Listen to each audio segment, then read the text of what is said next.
name is Bobby Kasanga, originally from Peckham, South East London. I'm the founder of Hackney Wick Football Club, Hackney's first semi-professional football team. As a youth, football was my life. When I went to year 7, that's when I guess your eyes are opened up to the gangs.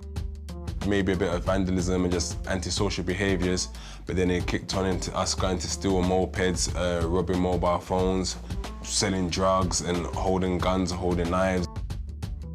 I ended up in prison for a conspiracy to rob cash and transit vans, so we was robbing security vans. About 2005 to 2006, everybody was doing it, like, as a young person. And then over time, when you don't stop, you end up getting caught, and then that's what happened with me.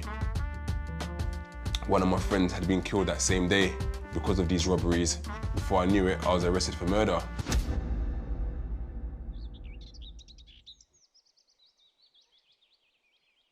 I remember when the judge remanded me and saying you was going to Felton prison, I cried. I literally cried, I broke down. I was thinking, what have I done with my life?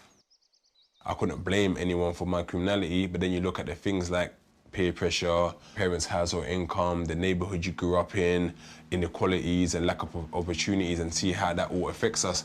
And I think the most important thing was seeing so many talented young footballers in prison and seeing how remarkable they were, like, and they didn't know anything about semi-professional football. And so that's why I sort of set myself a goal, was that once I was released, I needed to create a sort of platform for some of these young people.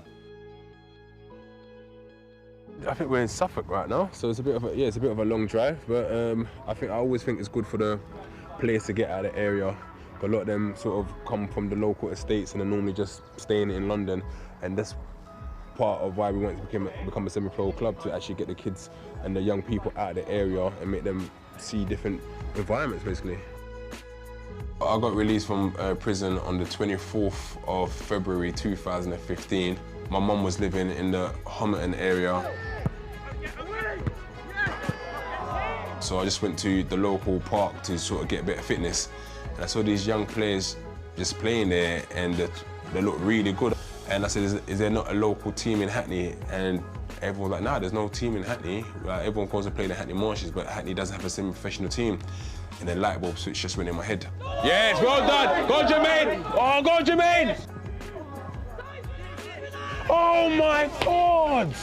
I'm gonna create the first Hackney semi-pro team. They was kind of laughing at me. Literally within 6 weeks, the idea was implemented, and yeah, I carried it out. And my whole thing was that, how could I change these youths' perspective and get people to play for the team, but also do good in the community? So I came up with the idea that if you play for the football club, you had to subscribe to volunteering at least 2 hours every single month to local causes. Well done. We're linking up with a record company soon who want to give a couple of our players internships or things like that. We know that we'll be giving one of these kids 2 years worth of employment just through our football club. So those are the things that help us keep going. We want to show the kids that, look, we are your role models. You don't need to go and follow the gang members. You don't need to go and follow what the crowd is doing.